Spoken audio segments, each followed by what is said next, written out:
तरच आहे.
मैं हरीश भिमानी इस समय समुद्र की सतह से लगभग 3000 फीट की ऊंचाई पर स्थित रायगढ़ किले से आपसे लाइव बात कर रहा हूं। दूरदर्शन की ओर से आपका स्वागत करता हूं।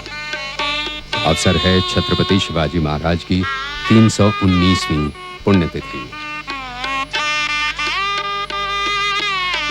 मुंबई शहर की बेदम चहल पहल से लगभग 225 किलोमीटर दूर और छत्रपति शिवाजी महाराज की पुण्यतिथि मनाने में सराबोर पुणे शहर से लगभग 100 किलोमीटर दूर इस समय हम सह्याद्री की दुर्गम पहाड़ियों में नहीं, महाराष्ट्र और भारत के एक महत्वपूर्ण युग में प्रवेश कर चुके हैं।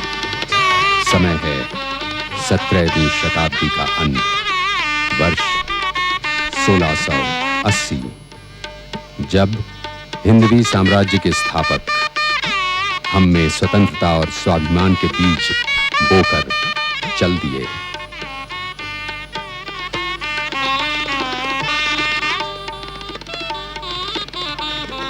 सह्याद्री की पर्वतमाला में बसे इन किलों में रायगढ़ मुख्य किला। इसका निर्माण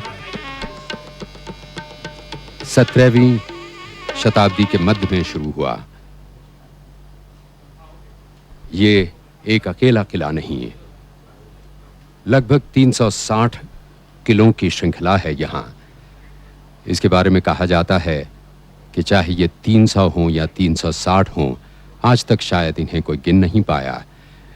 लेकिन इसका मकसद ये था कि अगर ये 360 हैं तो औसतन 360 दिन एक वर्ष के, तो हर किला वर्ष के एक दिन के लिए।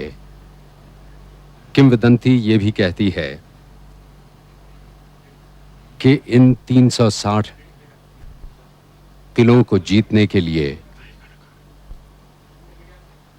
दुश्मनों को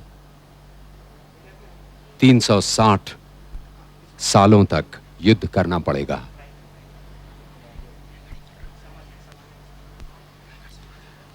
ये हम देख रहे हैं रायगढ़ के एक छोर पर स्थित छत्रपति शिवाजी महाराज की समाधि।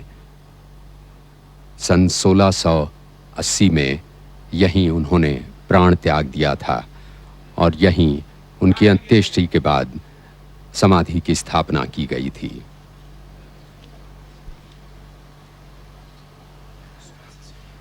ऊपर आने के लिए नीचे हिरकणी से 1400 पायदाने हैं, जिन्हें चढ़ते हुए 3 से 8 घंटे लग सकते हैं। आज तक ये आश्चर्य बना हुआ है कि इतनी बड़ी इमारतें, जबकि ये जीना नहीं था, किस तरह बनाई गईं। अभी जो यहाँ की मुख्य तोप हमें नजर नहीं आ रही है, जिसे जिसका शायद बाद में नाश किया गया था, वो यहाँ किस तरह लाई गई होगी और किस तरह उन दिनों रोज सैकड़ों की संख्या में घोड़ों का आवागमन रहा होगा, ये आज भी एक आश्चर्य की बात बनी हुई है। रायगढ़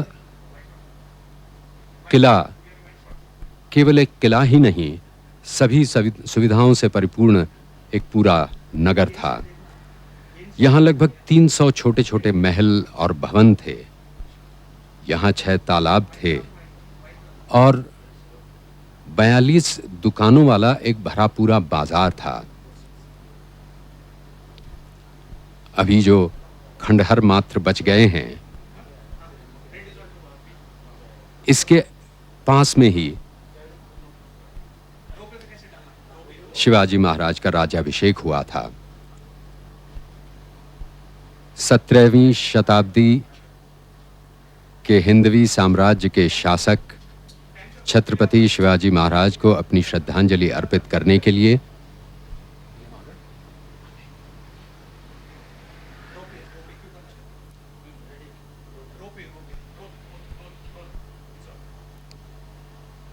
ये है रोपवे। जिन व्यक्तियों में वो 1400 सीढ़ियां चलने का सामर्थ्य नहीं है या उस स्थिति में नहीं है, वो लगभग 2500 से 3000 फीट की ऊंचाई इस रोपवे में तय करते हैं केवल 4 मिनट में। ये विशेष रूप से महाराष्ट्र सरकार ने रोपवे बनाया है वृद्ध स्त्री पुरुषों के लिए, बच्चों के लिए, और सारे महाराष्ट्र में ये एक अकेला रोपवे है। रोपवे एक है, लेकिन आवागमन के जिस तरह हाईवे में 2 लेन्स होती हैं, यहाँ भी ऊपर जाने के लिए एक, उतरने के लिए एक, ऐसी 2 रोपवेज हैं। हिरकणी नाम के गांव से ऊपर जाते ही रोपवे का डिब्बा जैसे बादलों में खो जाता है और आसपास देखने के लिए, आसपास देखते हुए उन 360 नहीं तो 3 और 60 के बीच में कुछ किलों का विहंगावलोकन किया जा सकता है। जैसे मैं पहले आपसे अर्ज कर रहा था, 17वीं शताब्दी के हिंदवी साम्राज्य के शासक छत्रपति शिवाजी महाराज को उनकी 319वीं पुण्यतिथि पर श्रद्धांजलि अर्पित करने के लिए 20वीं सदी के अंत भाग के शासक आदरणीय प्रधानमंत्री श्री अटल बिहारी वाजपेयी रायगढ़ पहुंच चुके हैं। अपनी अविरत दिनचर्या में से कुछ घंटे निकालकर आज की राजधानी दिल्ली से मुंबई होते हुए 17वीं सदी की राजधानी और तब की लोकसभा के प्रांगण में आदरणीय प्रधानमंत्री श्री अटल बिहारी वाजपेयी पहुंच चुके हैं। हेलीकॉप्टर से उनसे पहले उतरे हैं महाराष्ट्र के उप मुख्यमंत्री एवं गृह मंत्री श्री गोपीनाथ मुंडे।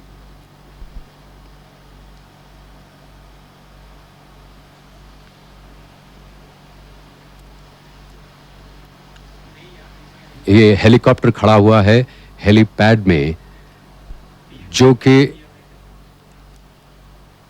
कि बिल्कुल छत्रपति शिवाजी महाराज के स्मारक के सामने है। हमें अभी-अभी समाचार मिला है कि इस हेलीकॉप्टर से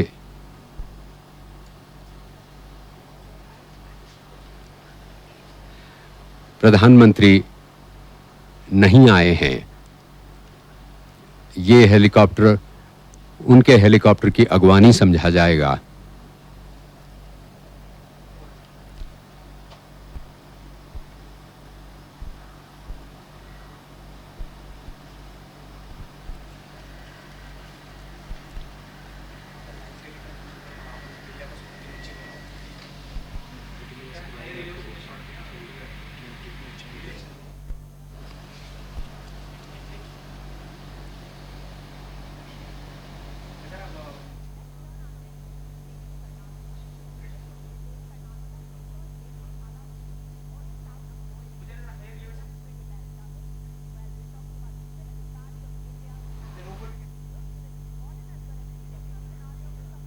अगर आज महाराष्ट्र जाना जाता है साहित्य, संगीत, कला और उद्योग के लिए, तो महाराष्ट्र की धरती है संतों की, महंतों की, शूरों की, वीरों की भी।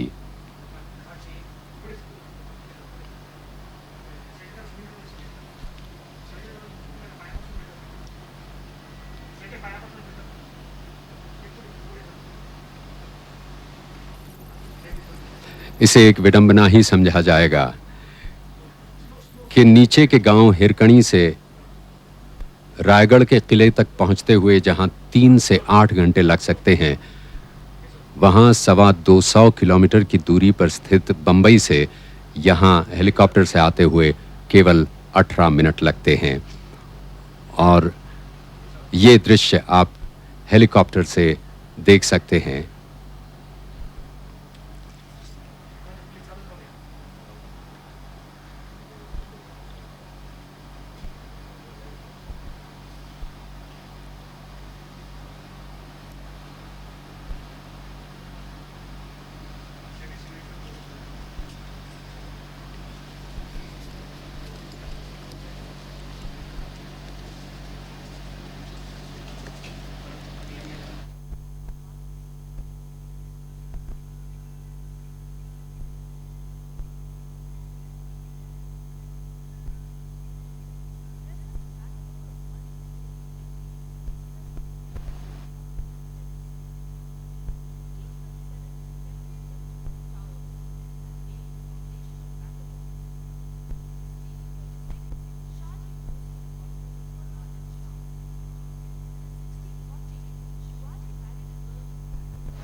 लगभग 1.5 घंटे पूर्व से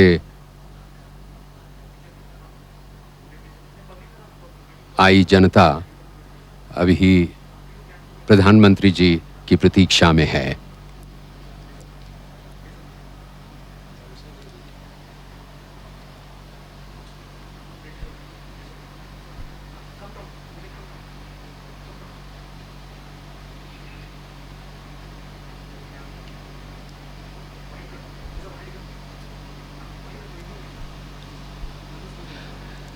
राजधानी से पर्यटक स्थल बन चुका रायगढ़ आज प्रधानमंत्री की सुरक्षा से, कड़ी सुरक्षा से लैस है। आज आए पर्यटक प्रधानमंत्री को अधिक देख पाएंगे, रायगढ़ के किलों का विहंगावलोकन कम कर पाएंगे।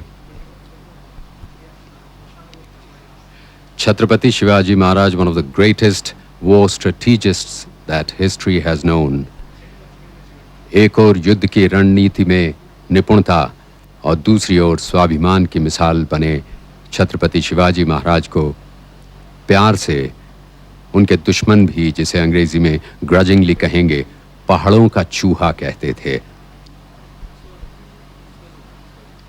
और अब आप देख रहे हैं कि प्रधानमंत्री शनैः ही अपने हेलीकॉप्टर से रायगढ़ की धरती पर उतरे हैं। गणमान्य व्यक्ति उनका स्वागत कर रहे हैं।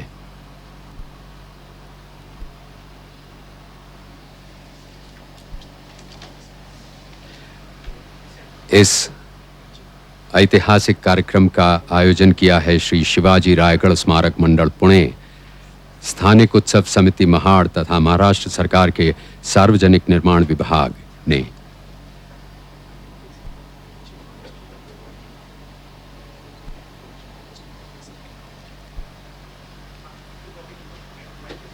प्रधानमंत्री के साथ हैं महाराष्ट्र के मुख्यमंत्री श्री राणे,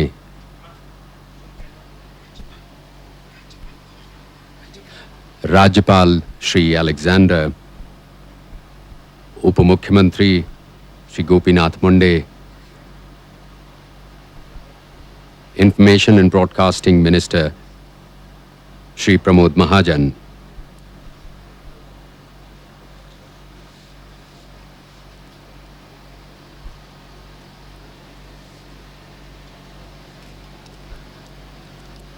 इन दुर्गम सह्याद्री पहाड़ियों के बीच इस तत्वावधान में बड़ा योगदान रहा है भारतीय वायुसेना का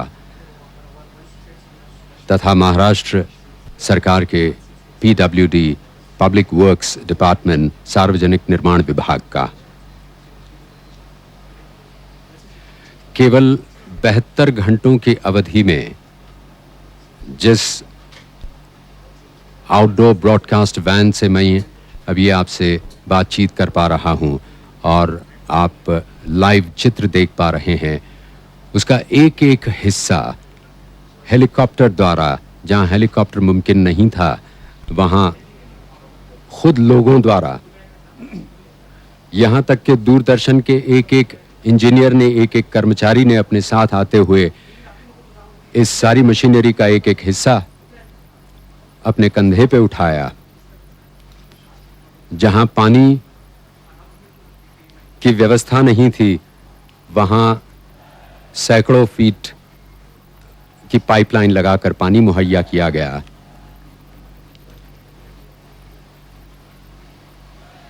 कोई 3.5 शताब्दी के बाद भारत के दो शासक एक दूसरे के सम्मुख हैं।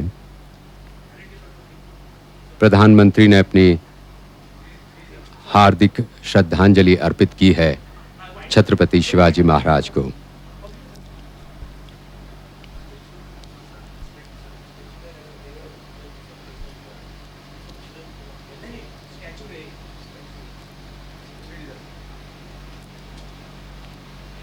यहां से अब प्रधानमंत्री शिवाजी महाराज की समाधि की ओर प्रस्थान करेंगे, जहां वे पूजा करेंगे, अपनी श्रद्धांजलि अर्पित करेंगे। रायगढ़ के बारे में आपको शायद विदित हो कि ये एक किला रहा है जिसे कभी नहीं जीता गया।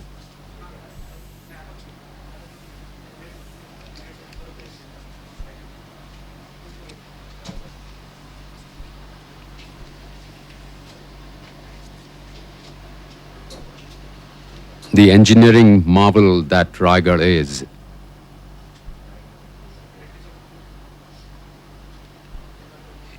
it has been the most impregnable of forts in Maharashtra and it has never been conquered.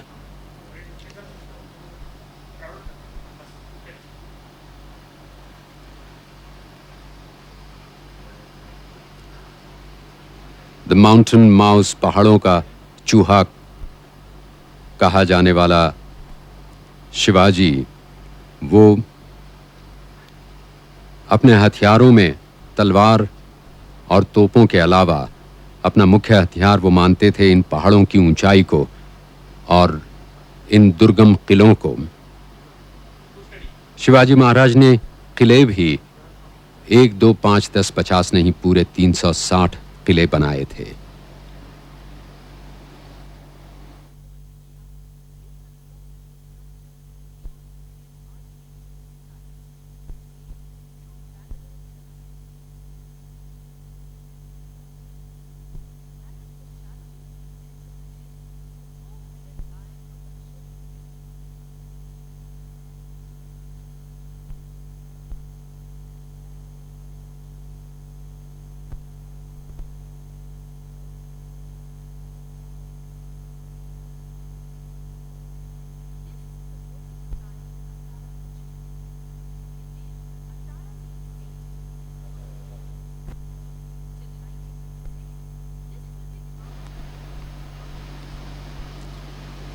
प्रधानमंत्री ने अब जगदीश्वर मंदिर की ओर प्रस्थान किया है। ये जगदीश्वर मंदिर वो है जहां छत्रपति शिवाजी महाराज ने अपने राज्याभिषेक के तुरंत बाद सर्वशक्तिमान से आशीर्वाद प्राप्त करने के लिए प्रयाण किया था।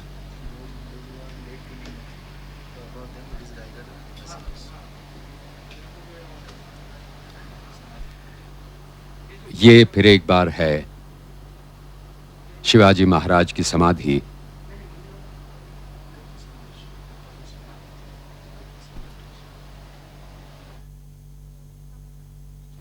यहीं 31 मार्च 1870 में, क्षमा कीजिएगा 1860 में,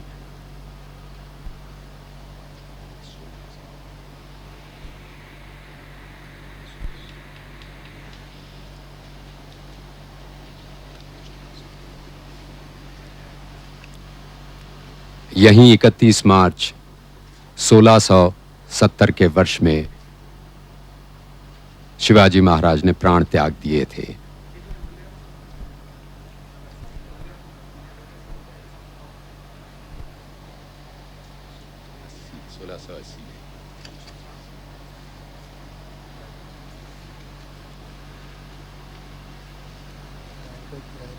सोलह सौ 80 और आज 1999, 319 वर्ष की अवधि। और तब का पराजय किला आज खंडहर स्वरूप है।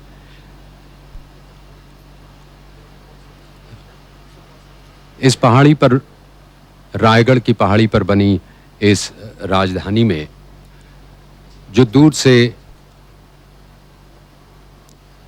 शिवलिंग के आकार का एक छोटा सा पहाड़ दिखता है, ऊपर से यह फ्लैट माउंटेन एक प्लेटो है जो लगभग 5.5 वर्ग किलोमीटर में फैला हुआ है।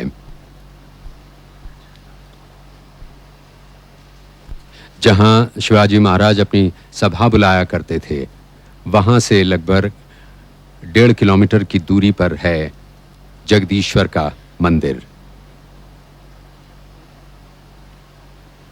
यह हमें दूर से नजर आ रहा है जगदीश्वर का मंदिर।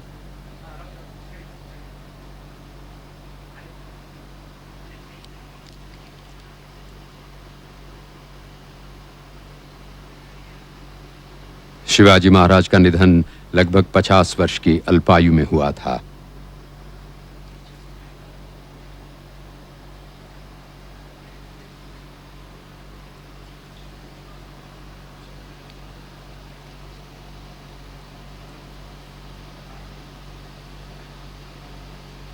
रायगढ़ की पहाड़ी पर बसा हुआ यह किला केवल एक किला ही नहीं, एक भरा पूरा नगर हुआ करता था।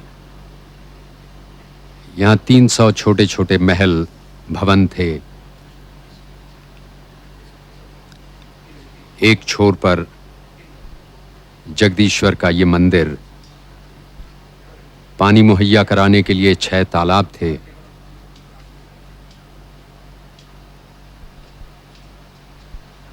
और जिसे आज हम शॉपिंग मॉल का नाम देते हैं, वैसा 42 दुकानों वाला एक भरा पूरा बाजार था कि जहां से घोड़ों पर से गुजरते हुए आप खरीदो फरोख्त कर सकते थे। कहा जाता है कि जब राज्याभिषेक के बाद शिवाजी महाराज जगदीश्वर मंदिर जा रहे थे, तब इस बाजार से गुजरे थे और उन पर पुष्प वृष्टि की गई थी।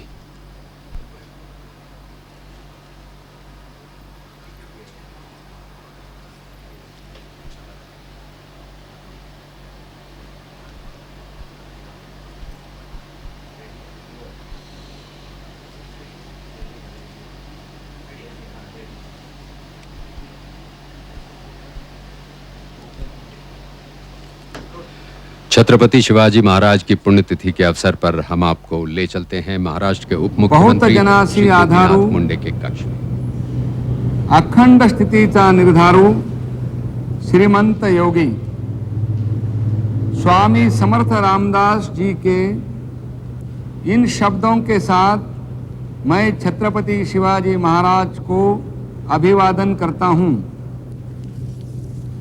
आज शिवाजी महाराज की 319वीं पुण्यतिथि के अवसर पर हम यहाँ शामिल हुए हैं। शिवाजी महाराज, ये नाम जब भी हमारे दिमाग में आता है, हम इंसान की आज़ादी के सपने देखना शुरू कर देते हैं। मैं सोचता हूँ शिवाजी और स्वतंत्रता, शिवाजी और राष्ट्रीय एकता, शिवाजी और सर्वधर्म समभाव, शिवाजी और मानवता, ये अलग अलग अवधारणाएं नहीं हैं। चाहे आप शिवाजी कहें या राष्ट्रीय अस्मिता, सर्वधर्म समभाव, स्वतंत्रता, मानवता, इन सब का एक ही अर्थ होता है और वह छत्रपति शिवाजी महाराज। इतिहास की गति को इंसान की खुशहाली की ओर मोड़ने के लिए जिन महापुरुषों का नाम लिया जाता है उनमें छत्रपति शिवाजी महाराज सर्य फहरिस्त हैं। मध्यकालीन भारत में इसी महान योद्धा नायक ने इतिहास की गति को इंसान की आज़ादी, हिंदुस्तान की आज़ादी की दिशा में मोड़ दिया। हम कहेंगे कि इस महापुरुष ने आज़ादी के संघर्ष को पूरा देश तक फैलाया और यह शिवाजी महाराज की क्षमता का ही परिणाम है कि जो आज़ादी की दिशा उन्होंने बताई उसी राह पर चलकर आगे देश आज़ाद हुआ। हम आज इस महापुरुष को उनकी पूरी ऐतिहासिक क्षमता के साथ याद करने और अपने श्रद्धा सुमन अर्पित करने उपस्थित हुए हैं। इस अवसर पर मैं बताना चाहता हूं कि शिवाजी महाराज ने हम हिंदुस्तानियों को बेहतरीन इंसान ही नहीं बल्कि एक मजबूत और एकजुट राष्ट्र बनाना भी सिखाया। हिंदवी स्वराज्य की नींव डालने के लिए शिवाजी महाराज ने जिन परकीय विदेशी ताकतों का सामना किया उसमें एक तरफ मुगल थे, दूसरी तरफ आदिल शाही, तीसरी तरफ कुतुब शाही और चौथी बरतानवी फौजें थी। चारों दिशाओं पर मोर्चा संभालते हुए दुश्मनों से लोहा लेते हुए महाराज ने यहाँ की आम जनता को स्वतंत्रता के महायज्ञ में शामिल किया। आज भी हमें साफ दिखाई देता है कि वह महायज्ञ उसी रूप में जारी है। हम शिवाजी महाराज के ऐतिहासिक महत्व को वर्तमान और भविष्य तक आगे ले जाना चाहते हैं ताकि आने वाली पीढ़ी यह जान ले कि इंसान की आज़ादी का ख्वाब देखने वाला महापुरुष आज भी हमारे लिए प्रेरणा स्रोत बना हुआ है। यह कोई कहने की बात नहीं है कि शिवाजी उस हर इंसान की प्रेरणा है और रहेंगे जो इंसान आज़ादी और मजबूत राष्ट्र के निर्माण में अपनी आहुति देने पर तत्पर हैं। आज इस पवित्र दिन को हम किले रायगढ़ जैसे ऐतिहासिक भूमि पर उन्हें याद कर रहे हैं। हम सब जानते हैं कि रायगढ़ का ऐतिहासिक महत्व क्या है। यह बताने की जरूरत नहीं है कि इस पवित्र स्थान पर 1674 में शिवाजी महाराज का राज्याभिषेक हुआ था। इसी पवित्र भूमि से शिवाजी महाराज ने स्वतंत्र राजा की हैसियत से हिंदवी स्वराज्य की स्थापना की घोषणा की थी। जैसा कि मैंने आपको बताया कि स्वराज्य के शंख की प्रतिध्वनियाँ आज भी आज़ाद वातावरण में गूंज रही हैं। इतिहास इस बात की गवाही देता है कि किला रायगढ़ संपूर्ण हिंदुस्तान को मजबूती देने और एकता में बांधे रखने का प्रतीक बना हुआ है। आज इस पवित्र स्थान पर से बोलते हुए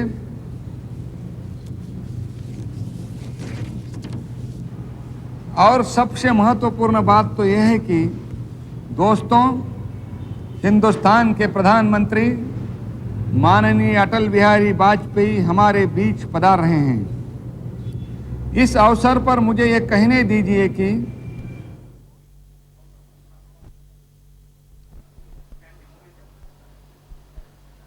जनता अधीर है कब आज के प्रधानमंत्री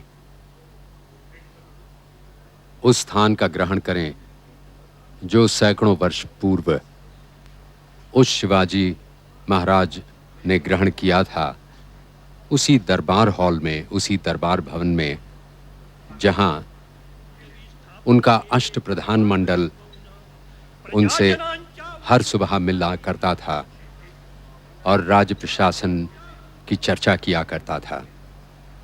एक राजा होते हुए भी शिवाजी ने सही मायनों में लोकतंत्र की स्थापना की। अपने संपूर्ण राज्य को उन्होंने 12 सूबों में या प्रांतों में बांट दिया था। हर सूबे के लिए एक एक सरदार नियुक्त किया गया था। बल्कि उनका अष्ट प्रधान मंडल तो एक जिंदा जमहूरियत, एक डेमोक्रेसी, एक लोकतंत्र की आज भी मिसाल मानी जाती है।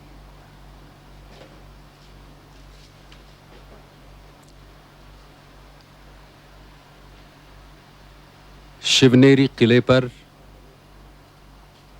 इतिहासकारों के अनुसार लगभग 1630 के वर्ष में राजमाता जीजाबाई और शाहजी राजे के घर पुत्र रत्न शिवाजी का जन्म हुआ था।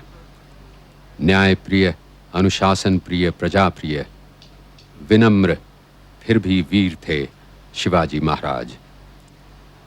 महाराष्ट्रीय स्तर पर स्वाभिमान के प्रतीक, तो राष्ट्रीय स्तर पर सर्वधर्म समभाव के प्रतीक। शिवाजी महाराज को यूं तो कई नामों से विभूषित किया गया था। शिव कल्याण राजा, लोक कल्याण राजा, जानता राजा, हिंदवी स्वराज्य के संस्थापक, लेकिन स्वयं उन्हीं के मुख्य गुरु, और आपको शायद विदित हो कि शिवाजी महाराज के 14 गुरु थे। उनके मुख्य गुरु समर्थ रामदास ने कहा था कि वो तो निश्चय का महामेरु है, बहुजनों का वो आधार है, हमारी अखंड कीर्ति का निर्धार वही करता है, वो तो है श्रीमंत योगी। योगी फिर भी श्रीमंत, और श्रीमंत फिर भी योगी।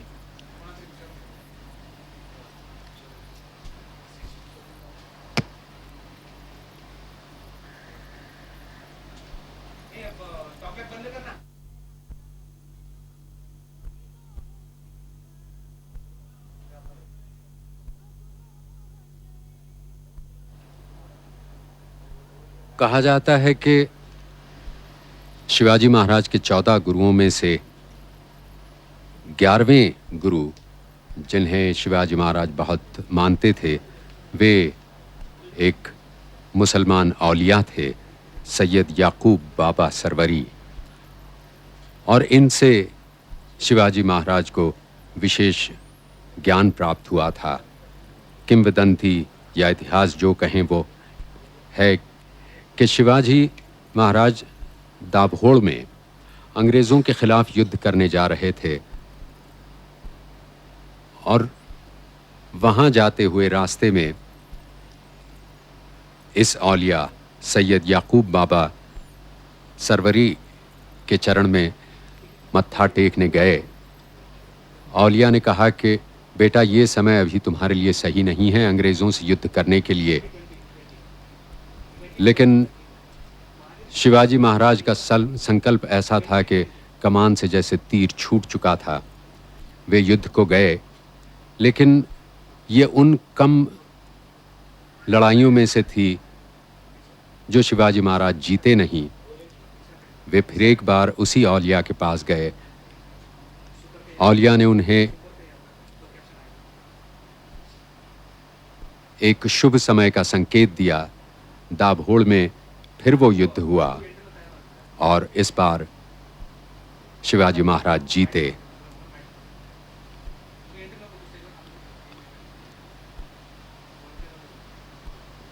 इतिहास और किंवदंती शिवाजी राजे भोसले के वंश के बारे में ये आप सामने देख रहे हैं, जो 42 दुकानों का बाजार, मॉल,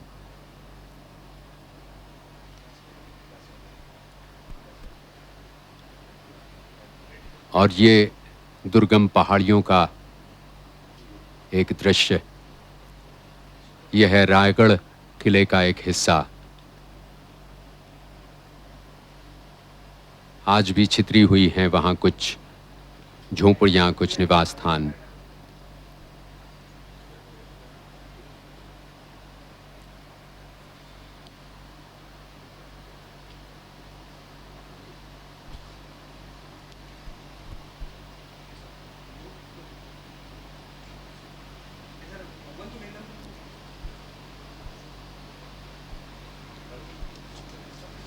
उस युग से फिर हम आ पहुंचे हैं 20वीं शताब्दी के अंत में। जनता प्रतीक्षा कर रही है इसी दरबार हॉल में प्रधानमंत्री के आने की। ये समारोह हो रहा है श्री शिवाजी रायगढ़ स्मारक मंडल पुणे, स्थानिक उत्सव समिति महाड़ तथा महाराष्ट्र सरकार के सार्वजनिक निर्माण विभाग के तत्वावधान में।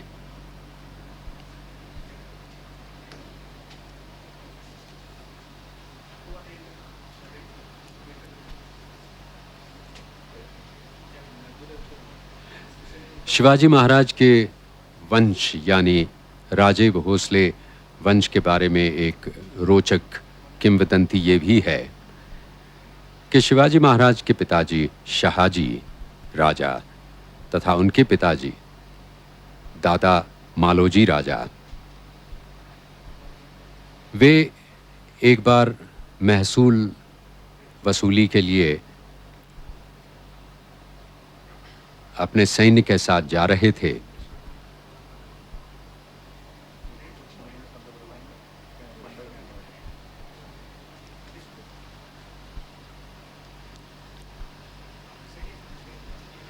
तो उन्हें अपने सैन्य के साथ किंतु कुछ अप्रसन्न सा देखकर राह में शाह शरीफ बाबा औलिया ने उन्हें रोका और आशीर्वाद लेने आए मालोजी राजा से कहा कि मैं जानता हूं कि तू अप्रसन्न क्यों है, क्योंकि तेरे कोई संतान नहीं है। विवाह उपरांत कई सालों तक मालोजी राजा को संतान प्राप्त नहीं हुई थी। शाह शरीफ बाबा ने कहा कि संतान प्राप्ति का आशीर्वाद तो तुम्हें मिल सकता है, लेकिन शर्त है कि तुम्हें अपने संतानों के नाम मेरे नामों पर रखने होंगे। मालोजी राजा को संतानें एक नहीं दो हुई और उन्होंने ये शर्तें पूरी की। इसीलिए एक पुत्र का नाम रखा गया शाहजी महाराज, जो थे शिवाजी महाराज के पिताजी।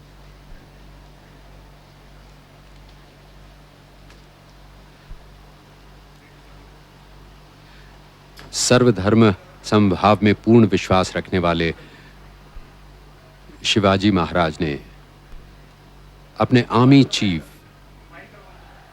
अपने सेनापति के तौर पर दौलत खान पठान को नियुक्त किया था।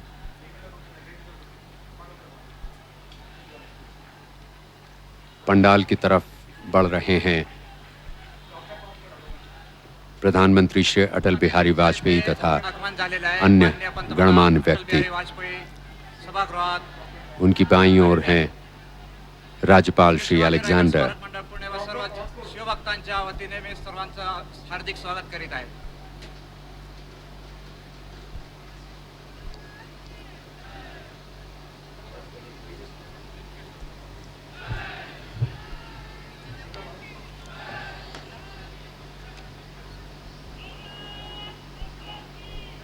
छत्रपति शिवाजी महाराज की, छत्रपति शिवाजी महाराज की।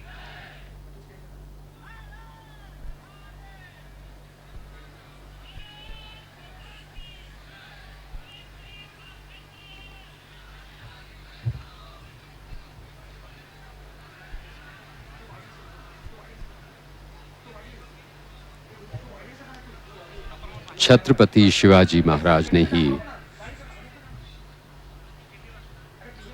अपने देश में पहली बार नौसेना की स्थापना की थी।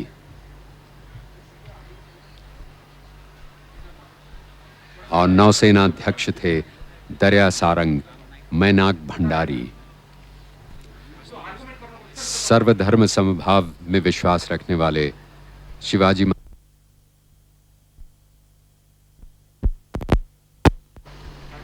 पंतप्रधान शिवाजी महाराज के बाद औरंगजेब शिवाजी ने महाराजांच्या मुख्य सिंहासनाची पूजा न्यायाधीश करते. बनाया था। शिवाजी महाराज के विश्वसनीय अंगरक्षकों में एक था इमरान खान। माननीय पंतप्रधान आणि प्रमुख अतिथी छत्रपती शिवाजी महाराजांच्या सिंहासनाची व शिवप्रतिमेची पूजा करेल. सह्याद्री की पहाड़ियों में छितरे पड़े हैं शिवाजी महाराज द्वारा बनवाए गए लगभग 360 किले। या तो हर वर्ष के एक दिन के लिए एक किला, या जितने किले उतने वर्ष लगेंगे दुश्मन को इन्हें जीतते हुए। इन किलों में से कुछ मुख्य हैं रायगढ़, राजगढ़, तोरना, शिवनेरी, कोंडाना, विशालगढ़, पन्हाड़गढ़। इन किलों की एक श्रृंखला सी यहां मौजूद है। रायगढ़ इनकी राजधानी थी। रायगढ़ शिवाजी महाराज का सबसे प्रिय किला था।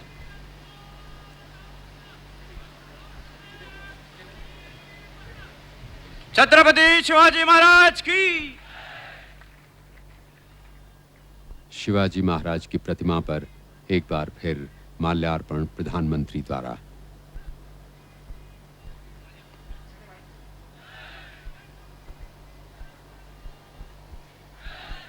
मान्य शाहीर योगेश यांना मी विनंती करतो की त्यांनी स्वागत कीर्त्यासाठी इथे उपस्थित राहा.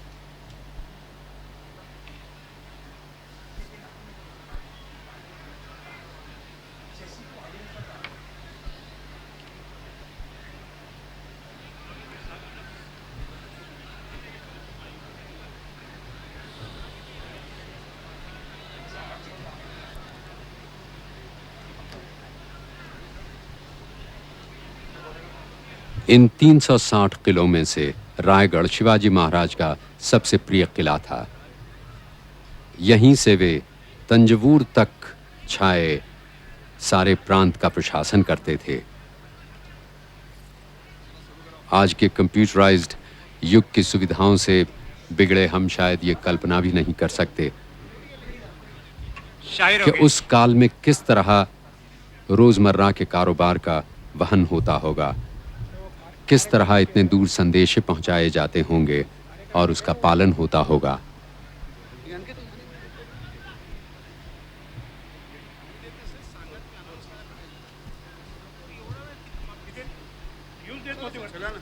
प्रधानमंत्री जगदीश्वर मंदिर में उतर रहे हैं। यहाँ से तो हिमाचल प्यार का जगदीश्वर बंधन मंदिर खून की से जोड़ा सीढ़ियां जाता है। चढ़ते हुए यहाँ से तो हिमाचल प्यार का बंधन खून से जोड़ा जाता है। ये देवभूमि में दानवता का खून निचोड़ा जाता है। ये अमर भूमि है। सूचना एवं ये अमर प्रसारण भूमि है, मंत्री समर श्री भूमि प्रमोद है। महाजन दुश्मन यहाँ मिट जाता है।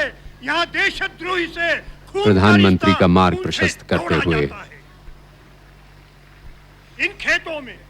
इन खेतों में फसल शत्रु के खून से बोई जाती है। अरे यहाँ तलवार भवानी है जो खून से धोई जाती है। भारत माँ है वीर प्रसवनी। ये है जगदीश्वर मंदिर का और ये भीतर गाथा का है हिस्सा, विक्रम की, शाहीर सैंक्टम से गाई सैंक्टोरम। जाती है, शाहीर से गाई जाती है। सन 1600 भारतवर्ष में चारों ओर अंधियारा था।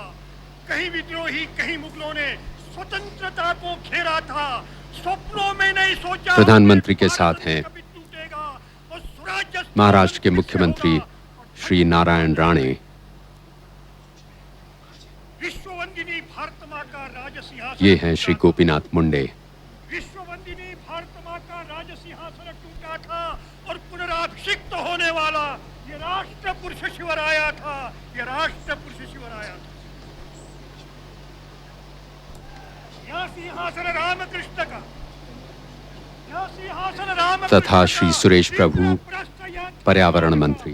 पुलकेशी विक्रमादित्य का, शालीवाहन चंद्रगुप्त का, पोर्स अशोक पृथ्वीराज का, गुरु अर्जुन राणा प्रताप का, परंपरा के पौरुषता का महापराक्रमी राजा था और पुनराभिषिक्त होने वाला रायगढ़ समिति के अध्यक्ष श्री अनंत गोगटे। और वापस हम आए हैं लाइव पंडाल पर, जहां प्रतीक्षा है प्रधानमंत्री के भाषण की। गंडकी कोयना सप्त सिंधु सह सरिता संगम इसी स्थान पर होना था और पुनराभिषिक्त होने वाला ये राष्ट्र पुरुष शिवराया था, ये राष्ट्र पुरुष शिवराया था। संत महंतों ने गुण गाया, संत महंतों ने गुण गाया, भारत को ही स्वर्ग बनाया। दुनिया ने हमसे सब पाया पर हमने सिंहासन खोया। धरती पर यवनों की छाया, उसे हटाकर वैभव लाया। भारत का युग धर्म जगाया, युग प्रवर्तक राजा था और पुनराभिषिक्त होने वाला ये राष्ट्र पुरुष शिवराया था, ये राष्ट्र पुरुष शिवराया था। तुकाराम। और ये हैं प्रधानमंत्री समाधि स्थल का आरोहण करते हुए। देश के प्रशासन के बोझ तले कुछ दबे हुए से, लेकिन फिर भी मन में श्रद्धा, मन में भक्ति, मन में उत्साह। सारे देश की ओर से प्रधानमंत्री ने माल्यार्पण किया।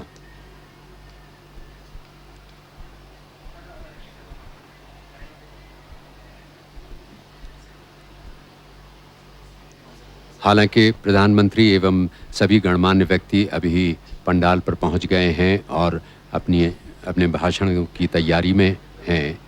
ये क्षण चित्र, ये वीडियो रिकॉर्डिंग हमें प्राप्त हुई अभी 5 मिनट पहले ही, जहां प्रधानमंत्री एवं सभी गणमान्य व्यक्ति अपनी श्रद्धांजलि अर्पित करने गए हुए थे। और हम अब लौट आए हैं लाइव शिवाजी महाराज के दरबार भवन में।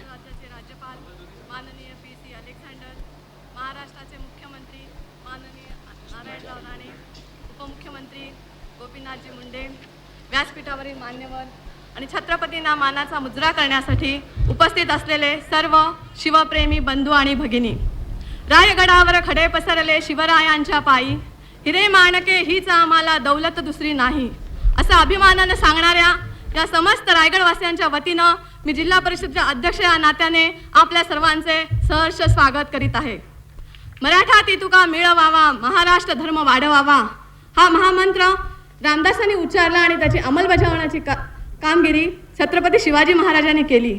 शिवाजी या 3 अक्षरातील पहिल्या अक्षरात रामायण सामावलं आहे, दुसऱ्या अक्षरात महाभारत सामावलं आहे आणि तिसऱ्या अक्षरात महान भारत घडवण्याचं सामर्थ्य आहे। भारताचे पहिले स्वराज्य संस्थापक महाराष्ट्रात जन्माला यावेत आणि हिंदवी स्वराज्याची स्थापना आमच्या या रायगडावर वेदोनारायण गागाव भट्टांच्या साक्षीने व्हावी, हे आमच्या रायगडकरांचे परम भाग्यच म्हणावं लागेल। महाराष्ट्राच्या कर्तृत्वाला आणि पराक्रमाला स्मृती देणारा ज्वलंत अंगार रायगडाच्या दगडादगडातून आजही धगधगत आहे। त्यात दिसणारे शिवरायाचे रूप मोठे विलोभनीय आहे। अष्टपैलू राज्यकर्ता, थोर सेनानी, प्रजादक्ष आणि चारित्र्य संपन्न, दूरदृष्टीचा जाणता राजा जगाच्या इतिहासात दुसरा नाही। छत्रपती धार्मिक होते पण धर्मवेडे नव्हते। स्त्रींच्या राज्याची स्वप्न पाहणारे, ते स्वप्न सत्यामध्ये उतरवणारे ते कठोर वास्तववादी होते।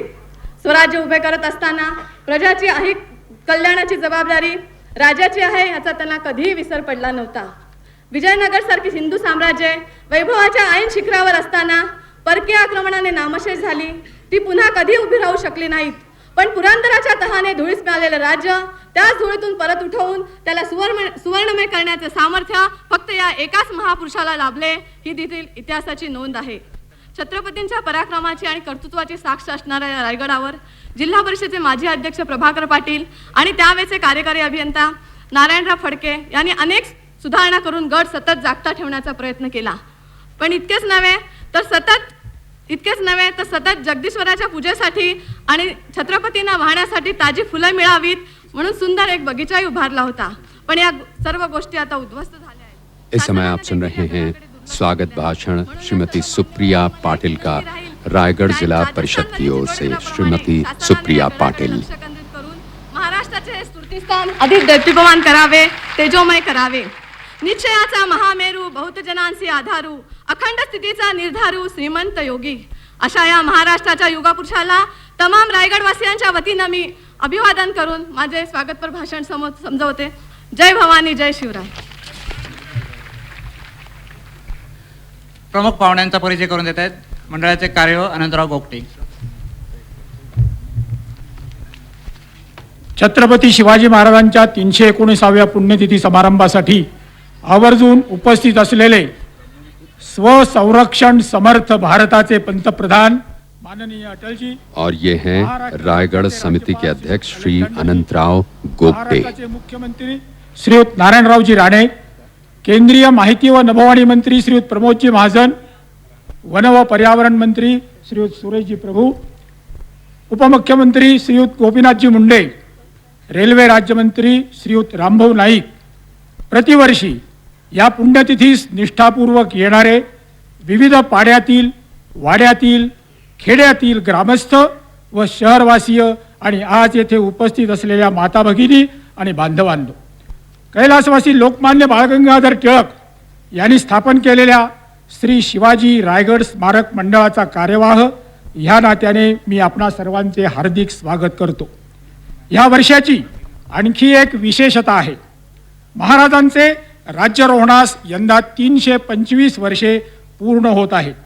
6 जून 1999 रोजी हा समारंभ येथे होईल. माननीय अटलजी आज येथे उपस्थित आहेत, ही एक विशेष गोष्ट आहे. ती कशी आहे ते पहा. यापूर्वी 2 वेळेला माननीय अटलजींचे रायगडावर येण्याचे पक्के झाले होते. समारंभाच्या पत्रिकाही छापून व वाटून झाल्या होत्या, पण ते गडावर येऊ शकले नाही. छत्रपतींच्या मनात मला वाटते वेगळीच योजना होती.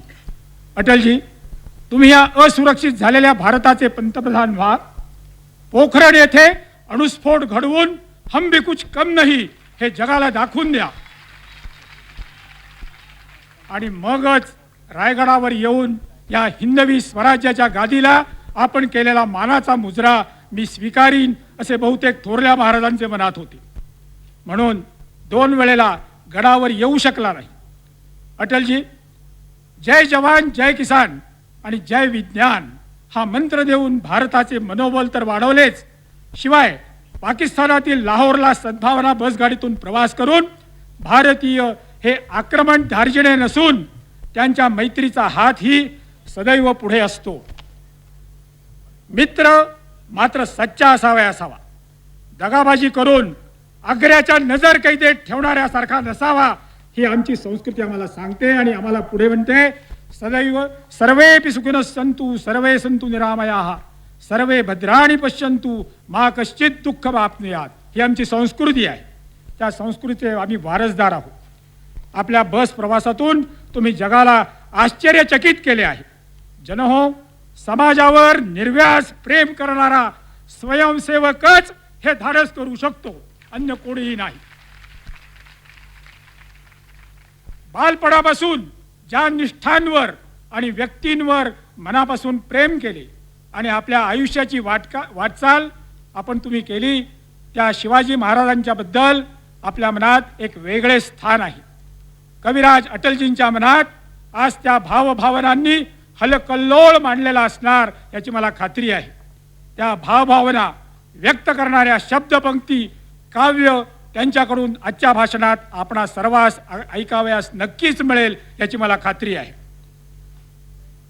आत्ता या ठिकाणी सगळ्यांचं या ठिकाणी स्वागत केलेलं आहे. कोण कोण या ठिकाणी उपस्थित आहेत हेही मगाशी मी आवाहनात सांगितलेलंच आहे. ह्या कार्यक्रमाचे महाप्रसादाचे दायित्व दरवर्षी या ठिकाणी महाप्रसाद वाटला जातो. जेवढे म्हणून गडावर येतील त्यांना भोजन दिले जाते. त्याचे प्रतिवर्षासाठी इस्पात इंडस्ट्रीचे मोहनबाई यांचा माननीय अटलजींनी स्मृतिचिन्ह देऊन सत्कार करावा, तरी इथं ताबडतोब समोर यावं.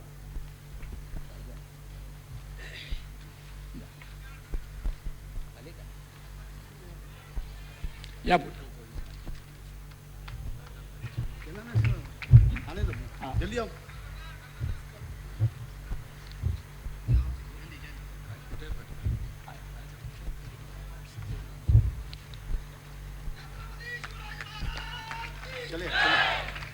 पुन्हा एकदा आपणा सर्वांना अभिवादन करून मी माझे बोलणे संपवतो.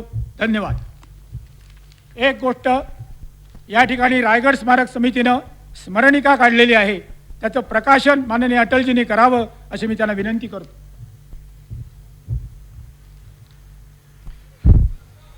छत्रपती शिवाजी महाराज की.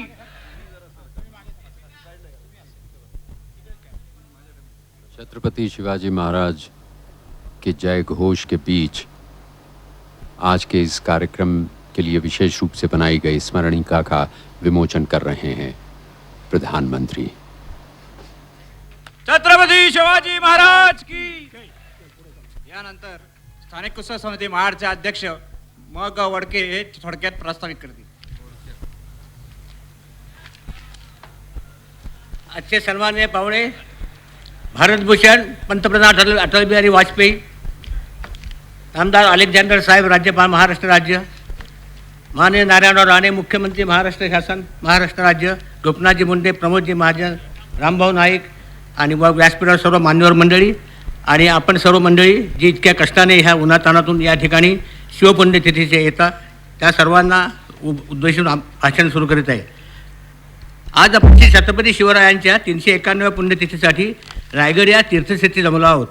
आपणासारख्या श्रेष्ठ आणि मान्यवर व्यक्तींच्या आणि संस्थांच्या सहकार्याने मंडळ हा उत्सव साजरा करत असते. रायगडचा हा पवित्र परिसर शिवछत्रपती या श्वासाने आणि श्वासाने पावन झालेली भूमी उभ्या महाराष्ट्राचे दैवत आहे. कवी गोविंद आपल्या कवितेत म्हणतात, रायगडावर खडे पसरले शिवरायांचे पायी, हिरे माणके ती आम्हाला दुसरी दौलत. आज के कार्यक्रम का परिचय दे रहे हैं श्री म ग वडके. आपणास पावस मिळतात. श्री शिवछत्रपती म्हणजे महाराष्ट्राचे आराध्य दैवत. त्यांच्या या पुण्यतिथी सोहळ्यासाठी आज या ठिकाणी भारताचे लाडके पंतप्रधान मान्य अटलजी आणि अन्य मान्यवर मंडळी महोदय यांच्या उपस्थितीत या मंडळाचा अध्यक्ष म्हणून प्रास्ताविक करण्याचे सद्भाग्य मला मिळाले, याचा मला रास्त अभिमान वाटतो. आज खरोखरीच महामंगल दिवस, छत्रपतींची पुण्यतिथी, त्या जनजागरासाठी आलेले मान्यवर अतिथी आणि महाप्रतापी महाबलींचा जन्मदिवस असा हा त्रिवेणी संगम पाहायला आपणाला इथे जमलो आहोत. मंडळाच्या वतीने सर्वप्रथम मी आपणा सर्वांचे स्वागत करतो आणि आपल्या उत्सव मंडळाने केलेल्या कार्याचा थोडक्यात प्रास्ताविक अहवाल आपणापुढे सादर करीत आहे. 1818 नंतर मराठी शाही समाप्त असताना गेल्यानंतर रायगड हा दुर्लक्षित झाला आणि किल्ल्याचे महत्त्व जाऊन सपाटी प्रदेशात राजधानी सगळ्या पसरल्या आणि रायगड पूर्ण दुर्लक्ष झालं आणि ही परिस्थिती 1885 सालापर्यंत होती. त्यावेळेला समाधी परिसर हा सगळा उद्ध्वस्त झालेला होता. रायगडावर सगळ्या वस्तू मोडलेल्या होत्या आणि कोणाचंही ह्या महापुरुषाच्या समाधीकडे लक्ष नव्हतं. इंग्लंड एक ब्रिटिश गव्हर्नर सर डग्लस हे या ठिकाणी 85 साली आले आणि त्यांनी ह्या दुर्दशेसंबंधी सरकारला लिहिलं आणि त्यानंतर मग लोकमान्य टिळकांनी ह्यात लक्ष घालायचं ठरवलं आणि 1895 त्यांनी पुण्याची एक मोठी मिटिंग बोलावली आणि त्या मिटिंगमध्ये रायगडचा समाधीची पुनर्बांधणी आणि लोकांच्यामध्ये शिवाजी महाराजांसंबंधी चैतन्य होण्याकरता शिवाजी उत्सव त्यांनी सुरू केला. आणि त्याचा प्रारंभ म्हणून 1896 साली टिळकांनी श्री शिवाजी रायगड स्मारक मंडळ ही संस्था स्थापन केली. ती आज आपला हा 319वा उत्सव साजरा करते अखंड. 1896 साली उत्सव झाला, नंतर 1900 साली झाला, 1906 साली झाला, मध्ये खंड पडला, पण 1927 साली पुन्हा ही महाराजांची उपेक्षित अशी ही समाधी पुन्हा पुनर्बांधणी झाली, तिचा जीर्णोद्धार झाला आणि नंतर मग प्रतिवर्षी उत्सव साजरा होऊ लागला. या ठिकाणी उत्सवाकरता नामदार इंदिराजी गांधी, जगजीवनराम, लेफ्टनंट जनरल थोरात, त्यानंतर रेल्वेमंत्री बाबू जगजीवनराम, शरद पवार, वसंतदादा पाटील असे सर्व थरातली सर्व पक्षातली मान्यवर मंडळी या ठिकाणी प्रतिवर्षी येऊन त्यांनी महाराजांना श्रद्धांजली अर्पण केलेली आहे. श्री शिवाजी रायगड स्मारक मंडळाने निव्वळ ही समाधी उत्सव हेच काम न ठेवताना अन्य काही उपक्रम हातात घेतलेले आहेत.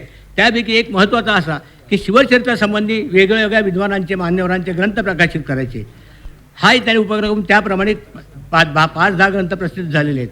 दुसरा उपक्रम 1976 साली आम्ही असा घेतला की या गडावर खूप लांबून लोक येतात. प्रतिवर्षी यात्रेकरूंची संख्या वाढत चाललेली आहे. लोकांच्या जेवणाखाण्याचे हाल होतात. म्हणून आम्ही उत्सव मंडळींनी 1976 पासून महाप्रसाद चालू केला.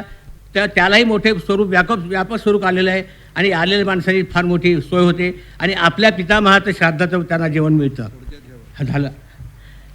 नंतर 97-98 मध्ये मंडळाने रायगड स्पर्धा चालू केल्या व तरुणांच्या जिद्द आणि साहस निर्माण होण्याकरता तोही उपक्रम व्यवस्थितपणे चालू आहे.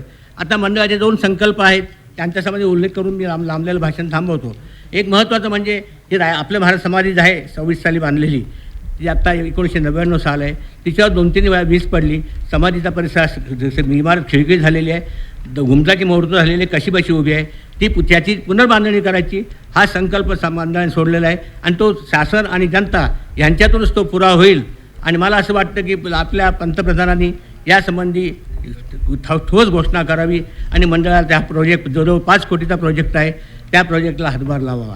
दुसरी गोष्ट अशी की महाराष्ट्र शासनाने या ठिकाणी आमच्या मंडळाची अशी इच्छा आहे की महाराजांना मानवंदना रोज मिळावी, म्हणून पोलिसांची मानवंदना चालू झाली पाहिजे आणि ती रोज असावी. आणि हा उपक्रम त्यांनी महाराष्ट्र स्थापना दिन 1 मे पासून चालू करावा अशी मी त्यांना आपल्या मंडळातर्फे विनंती करतो. मला खात्री आहे की शासन याची दखल घेऊन आपल्या सर्वांच्या आशा आकांक्षा पुऱ्या करील. दुसरं, महाडला आम्हाला एक शिवाजी मंदिर उभारायचं आहे. तोही मोठा प्रोजेक्ट आहे, कारण रायगडवर आता प्रचंड संख्येने लोक येतात आणि त्यांना निवासस्थान मिळत नाही. त्या आर्ट गॅलरी, नंतर हॉल आणि लोकांना राहण्याकरता निवासस्थान असा मोठा 50 लाखाचा प्रोजेक्ट आहे. तोही मंडळ पुरा करील. अशा आमचे अध्यक्ष जयंतराव टिळक आहेत, त्यांच्या मार्गदर्शनाखाली मंडळाचे काम सगळं चाललेलं आहे आणि आपणा सर्वांच्या सहकार्याने हा सगळा उपक्रम पुरा होऊन मंडळाची आणखी वाटचाल चालू राहील. हा मंडळाचा 103वा उत्सव आहे. 103 वर्ष ही संस्था निर्लसपणे हा सोहळा पुरा करत आहे. आता 2 गोष्टी फक्त मी एकदा सांगणार आहे. मंडळामध्ये रायगडला लोक कसे येतात, शिवभक्त कसे असतात. एक उदाहरण, इथे एक वासुदेवराव भिडे नावाचे पुण्याचे कार्यकर्ते, ते 25 वर्ष रायगड उत्सवाला चालत येतात. झालं. नंतर इथे पुजारी होते भरताग्रज मळेकर म्हणून. अतिशय प्रतिकूल परिस्थितीत त्यांनी या ठिकाणी निष्ठेने पूजा केली. तब्येत बिघडली तरी घर सोडला नाही, इथेच प्राण सोडला. असे ह्या रायगडा भूमीमध्ये महाराष्ट्रामध्ये शिवभक्त आहेत. यांच्यामुळे मंडळाचं कार्य वाढत चाललं. एवढं सांगून मला प्रस्ताव बरोबर. यानंतर भारत सरकारचे रेल्वे राज्यमंत्री मान्य राम नाईक आपली आदरांजली थोडक्यात वाहतील.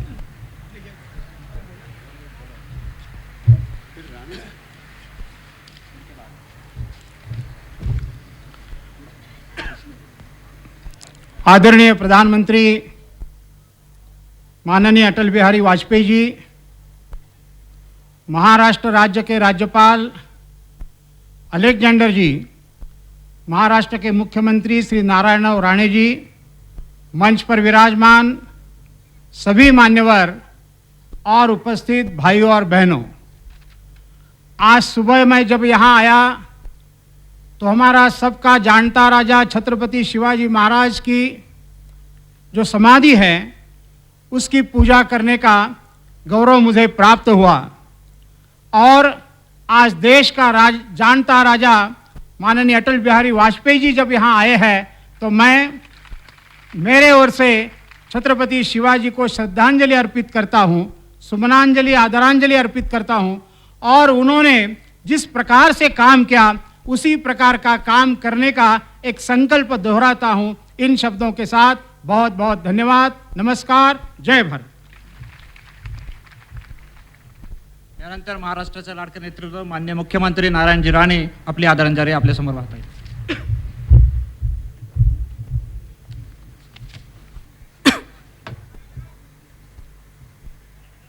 हिंदुस्थान देशाचे लाडके नेते, हिंदुस्थानचे पंतप्रधान आदरणीय श्रीयुत वाजपेयी साहेब, राज्याचे राज्यपाल आदरणीय श्रीयुत अलेक्झांडर जी, केंद्रीय मंत्री आदरणीय श्रीयुत प्रमोद महाजन, केंद्रीय मंत्री श्री सुरेश प्रभू, केंद्रीय राज्यमंत्री आदरणीय श्रीयुत रामभाऊ नाईक, उपमुख्यमंत्री आदरणीय श्री गोपीनाथ मुंडेजी, छत्रपती शिवाजी महाराजांचे 13वे वंश असलेले उदयराजे भोसले, या मंचकावर असलेले सर्व आदरणीय व्यक्ती, छत्रपती शिवाजी महाराजांच्या 319व्या पुण्यतिथीच्या निमित्ताने उपस्थित असलेले बंधू भगिनींनो आणि मित्र हो, आज छत्रपती शिवाजी महाराजांची 319वी पुण्यतिथी आपण या ठिकाणी साजरी करत आहोत. ही साजरी करत असतानाच या देशाचे पंतप्रधान आज आपल्यामध्ये या रायगडमध्ये या ठिकाणी उपस्थित आहेत. प्रथमच मी छत्रपती शिवाजी महाराजांच्या स्मृतीस विनम्र आदरांजली या ठिकाणी व्यक्त करत आहे. छत्रपती शिवाजी महाराज हे आपल्या देशातच नाही तर जगाच्या पाठीवर त्यांचं व्यक्तिमत्व आणि त्यांचं महत्त्व आज जगाला माहीत आहे. अशा प्रकारचा थोर राजा या देशात आणि महाराष्ट्र राज्यात होऊन गेला, त्यावर तमाम महाराष्ट्रातील जनतेला सार्थ स्वाभिमान आहे. आणि म्हणूनच आज संपूर्ण महाराष्ट्रात 350 वर्ष होऊनही आज छत्रपती शिवाजी महाराजांबद्दल आपल्या मनात असलेला आदर आणि प्रेम अत्यंत सर्व जनतेमध्ये आदराची भावनाही आज आहे. आणि म्हणून आज पुण्यतिथीच्या निमित्ताने आपण या ठिकाणी जमलो असताना छत्रपती शिवाजी महाराजांसारखा थोर पुरुष, एक युग पुरुष आपल्या राज्यात होऊन गेला, त्याबद्दल आपल्याला सार्थ अभिमान असताना त्यांचे विविध गुण, त्यांनी केलेला पराक्रम, त्यांचा मुत्सद्दीपणा, त्यांचा प्रशासनावर असलेली त्यावेळची पकड आणि त्यांची असलेली ख्याती, हे विविध गुण आपण आज त्यांच्या आज आठवत असतो. आज छत्रपती शिवाजी महाराज यांचं सर्व कार्यप्रणालीबद्दल आपल्याला अत्यंत आदर असून अशा प्रकारची कार्यप्रणाली आपल्या राज्यात यावी यासाठी आपण प्रयत्नही करत असतो. छत्रपती शिवाजी महाराजांचा कारभार मग सर्वसामान्य जनतेला, रयतेला ज्या प्रकारे त्यांनी प्रेम दिलं, आदर दिला आणि जनतेसाठी जो कारभार केला, हा कारभार आज जगाच्या पाठीवर आपला सर्वांना ज्ञात आहे. आणि म्हणूनच त्यांच्या कारभाराबद्दल सर्वत्र प्रशंसा होते.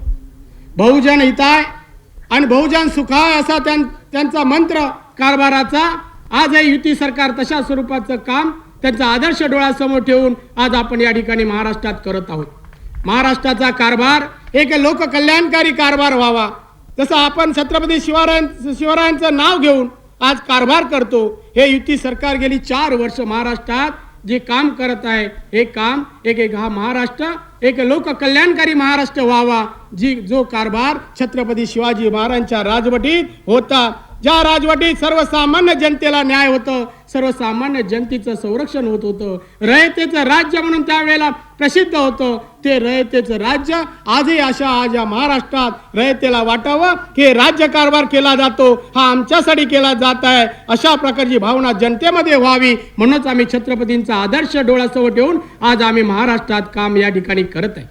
आता या जिल्ह्याच्या जिल्हा परिषद अध्यक्षांनी माननीय अटल बिहारी वाजपेयींना या ठिकाणी विनंती केली. छत्रपती शिवाजी महाराजांनी किल्ल्यावर प्रेम केले, किल्ल्यावर त्यांचा जन्म झाला आणि या रायगडवर त्यांनी तर या ठिकाणी राज्याभिषेक करून घेतला. किल्ले हे त्यांचं आवडते होते आणि किल्ले या ठिकाणी आपण पाहतोय की अनेक किल्ले त्यांनी स्वतः मिळवले आणि चांगल्या प्रकारे राखले. या किल्ल्यावर त्यांनी स्वतःची राजधानी या रायगडमध्ये त्यांनी केली आणि रायगडी करून या ठिकाणी अत्यंत चांगला कारभार हे या महाराष्ट्रामध्ये त्यांनी ज्या प्रकारे केला हे आपल्याला ज्ञात आहे. म्हणून जे किल्ले त्यांनी मिळवले, किल्ले आज या ठिकाणी आहेत, हे चांगले राखले जावे आणि म्हणून त्यांनी केलेली सूचना परत एकदा माननीय अटल बिहारी वाजपेयींना मी सांगेन पंतप्रधानांना की हे किल्ले जरी केंद्र सरकारच्या अखत्यारीत आहेत, हे चांगले राखले जाण्याच्या दृष्टीने या ठिकाणी आपण या राज्य सरकारला आर्थिक मदत केल्यास की खऱ्या अर्थाने किल्ले जे जनतेला वाटतं की या ठिकाणी किल्ले शिवाजी महाराजांचे ही स्मारक आहेत आणि त्यांची किल्ले हे ज्यांनी जोपासलेले आहेत हे चांगल्या प्रकारे जोपासले जाण्याच्या दृष्टीने आर्थिक होणं आवश्यक आहे. आणि म्हणून आज या ठिकाणी आपण माननीय अटल बिहारी वाजपेयी पंतप्रधानांचं भाषण ऐकण्यासाठी उत्सुक आहात। या प्रसंगी मी राज्याचा मुख्यमंत्री या नात्याने मी सांगेन की छत्रपती शिवाजी महाराजांनी जो कारभार आणि जो मंत्र आम्हाला जनतेचा रयतेच्या कल्याणाचा कल्याणकारी राज्याचा जो मंत्र दिला आहे तो जोपासण्याचा आणि कार्यान्वित करण्याचा आम्ही प्रयत्न करू। हे महाराष्ट्र राज्य एक लोककल्याणकारी राज्य बनवण्याचा आमचा मानस आहे आणि तसे प्रयत्न आहेत। गेल्या 4 वर्षात आम्ही काटेकोरपणे त्याचं पालन केलेलं आहे। जी वचनं आम्ही निवडणुकीपूर्वी दिली होती त्याची 80 ते 85% वचनाची पूर्तता करून खऱ्या अर्थाने लोकांचा जनतेचा विश्वास आम्ही मिळवण्याच्या दृष्टीने आमचे प्रयत्न आहेत। आणि म्हणूनच आज या ठिकाणी पुण्यतिथीच्या निमित्ताने आज या ठिकाणी आलो असताना राज्याचा मुख्यमंत्री या नात्याने आम जनतेला मी सांगेन, उपस्थित जनांना मी सांगेन, छत्रपती शिवाजी महाराजांबद्दल असलेलं प्रेम हे आपण नुसतं शब्दामध्ये व्यक्त न करता छत्रपती शिवाजी महाराजांनी आपल्या धर्मासाठी आपल्या राज्यासाठी आणि या जे काम केलं कार्य केलं जो पराक्रम दाखवला हे गुण आपण सांगत असताना ते गुण आपण आत्मसात करून आपल्या धर्मासाठी आणि राज्यासाठी आपल्या हातून असं काहीतरी करणं आवश्यक आहे आणि ते करण्यासाठी हे गुण आपण आत्मसात करणं ही काळाची गरज आहे असं मला या ठिकाणी वाटतं। आणि म्हणून पुण्यतिथीच्या निमित्ताने माननीय वाजपेयी साहेब आज या ठिकाणी आले। खऱ्या अर्थाने आम्हाला स्वतःला सगळ्यांना आनंद झाला की छत्रपती शिवाजी महाराजांच्या पुण्यतिथीच्या निमित्ताने रायगड या छत्रपतींच्या या रायगड या स्वतःच्या राजधानीमध्ये ते येऊन खऱ्या अर्थाने आम्हाला मार्गदर्शन करणार आहे। देशाचं रक्षण आणि समृद्ध देशाला घेऊन जाणारे आमचे पंतप्रधान यांचे विचार आपण ऐकणार आहोत। अशा वेळेला छत्रपती शिवाजी महाराजांसंबंधीचे जे आदराची भावना असताना स्वाभिमान असताना गर्व असताना त्यांचे गुण आत्मसात करणं खऱ्या अर्थाने तीच खऱ्या अर्थाने छत्रपती शिवाजी महाराजांना आदरांजली असेल। आणि म्हणून या अत्यंत स्तुत्य आणि उपयुक्त अशा सोहळ्यासाठी या ठिकाणच्या संस्थेने मला या ठिकाणी आमंत्रित केलं त्याबद्दल त्यांचा मी अत्यंत ऋणी आहे। जय हिंद, जय महाराष्ट्र। महाराष्ट्र राज्याचे मान्य राज्यपाल PC अलेक्झांडर साहेब हे आपली आदरांजली वाहतील।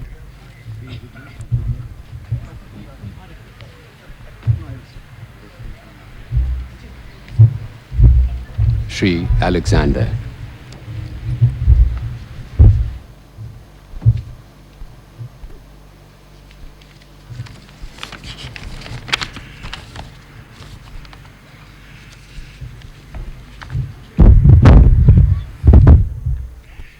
Respected Prime Minister, honorable ministers, distinguished guests, ladies and gentlemen, I'll speak in English, but my speech will be translated to beautiful Marathi by Dr. Tungare.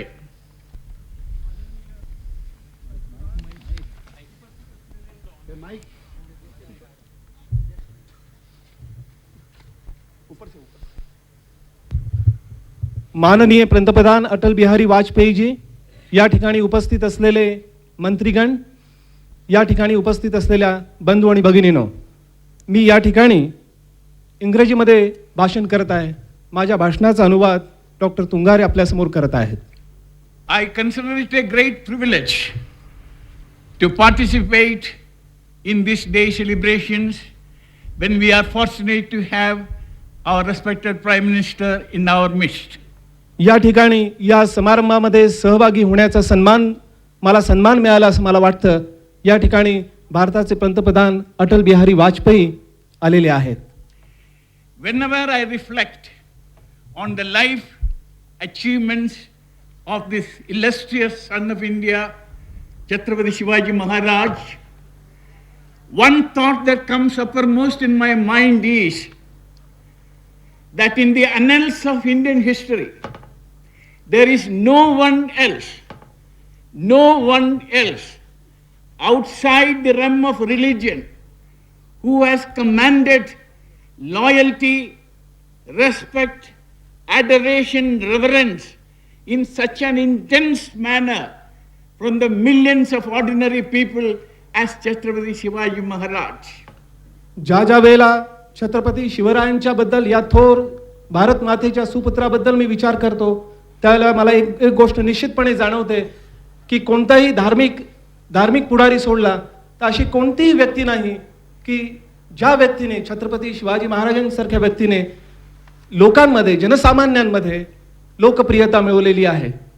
There have been many great builders of empires, builders of dynasties, great rulers who cared for the welfare of the people, great reformers, but there is no other parallel in the history of royalty in our country, where even after 320 years of his death, he continues in an intense manner to be the source of inspiration for millions of people. There is no parallel in Indian history. या देशामध्ये अनेक सुपुत्र होऊन गेले आहेत, परंतु असा एकमेव सुपुत्र आहे की ज्यांनी 320 वर्षानंतर देखील जनसामान्यांमध्ये लोकप्रियता मिळवलेली आहे. लाखो लोक ज्याच्यावर प्रेम करतायत असा हा छत्रपती शिवराय आहेत. What is the secret of his magic, I will describe, of his great personality? One may say that it is because of the great scale of his achievements. Certainly his achievements were on a scale incomparable with those of others who have established kingdoms. या लोकोत्तर पुरुषाने अशी काय जादू केली आहे असा मी सातत्याने विचार करतो, आणि हा विचार करत असताना मला असं जाणवतं की या लोकोत्तर पुरुषामध्ये एक अद्वितीयपणा होता. His greatest achievement was that he challenged the might of the empire, which was at the highest zenith of his glory.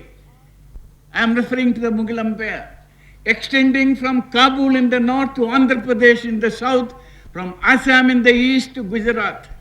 The strongest military force India had ever seen.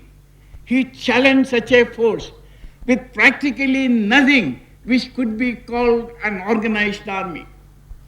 या लोकोत्तर पुरुषामध्ये अशी काय जादू आहे असा मी विचार ज्यावेळेला करतो त्यावेळेला मला असं जाणवतं की या लोकोत्तर पुरुषाने त्या तत्कालीन कालामध्ये जे मुघल साम्राज्य इराणपासून पसरलेलं होतं, या मुघल साम्राज्याकडे प्रचंड अशा पद्धतीचं लष्कर होतं. या लष्कराला आपल्याजवळ कोणतीही ताकद नसताना धैर्याने तोंड दिलेलं आहे. But it is not because of his military achievements, not because of the defeat that he inflicted on his rivals, that he is rated one of the greatest men of world history. There is something beyond his achievements as a military leader, and that is the one point or message that I would like to convey to you this morning. या लोकोत्तर पुरुषाने फक्त लष्करी बळावरच आपलं साम्राज्य प्रस्थापित केलं असं नसून या लष्करी बळाच्या देखील पलीकडे जाऊन अशी काहीतरी जादू केलेली आहे. आणि जो संदेश या ठिकाणी या सकाळी मला द्यायला आपल्याला आवडेल. And that was, he established this kingdom on the foundations of Maharashtra Dharma.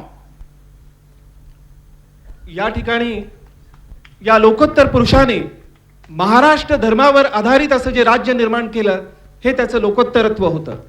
I am not claiming this as my contribution to the analysis of Shivaji Maharaj's greatness. I am quoting the statement of Guru Ram Das when he was addressing his disciple and Shivaji's follower Sambhaji Maharaj.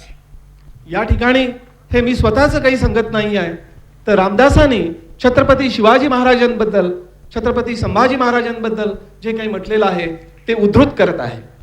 Listen to what Ramdas tells Sambhaji Maharaj. I quote, "You follow your father's footsteps. You unite the Marathas, propagate the dharma of Maharashtra." 3 things he gave as advice to Sambhaji Maharaj. Follow your father's footsteps. Unite the Marathas. And the third is propagate the dharma of Maharashtra. या ठिकाणी रामदास संभाजी महाराजांना असं म्हणतात की तुम्ही आपल्या वडिलांचं अनुकरण केलं पाहिजे. या ठिकाणी 3 महत्त्वाच्या गोष्टींचा उल्लेख त्यांनी केलेला आहे. आपण छत्रपती शिवरायांचं अनुकरण करा, आपण मराठ्यांना एक करा आणि आपण महाराष्ट्र धर्म वाढवा. What is the essence of this Maharashtra Dharma which Ramdas advised his disciple to follow?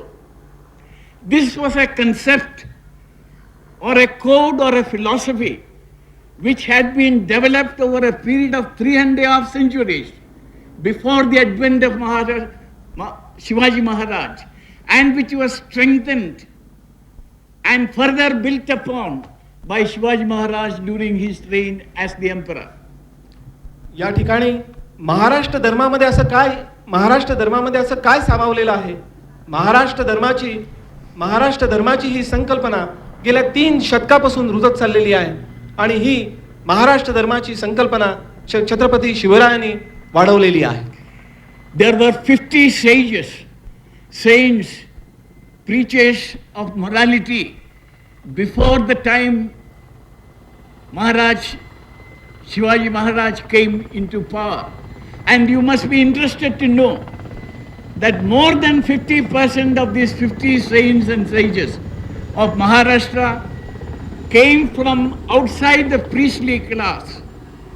They were Kumbhas, they were Marathas, they were Dalits, they were tribals, and only less than 50% came from the traditional priestly class. या छत्रपती शिवरायांचा राज्याभिषेक होण्यापूर्वी किंवा छत्रपती शिवरायांनी राज्य स्थापन करण्यापूर्वी 50 असे लोकोत्तर संत या भूमीमध्ये होऊन गेले आणि या संतांपैकी जवळजवळ 50% लोक ही अनेक धर्माची, अनेक जाती जमातीची होती. त्याच्यामध्ये कुंभ होते, मराठे होते, अनेक जमाती त्यामध्ये प्रतिनिधित्व करतात. The quintessence of Maharashtra Dharma preached by these saints for 3.5 centuries before the time of Chhatrapati Shivaji Maharaj, and continued to be preached by others who followed him. The quintessence of the teachings were dignity of the individuals, equality of all men before God, humility at the time of your greatness, considering everyone under your care or influence with compassion and love.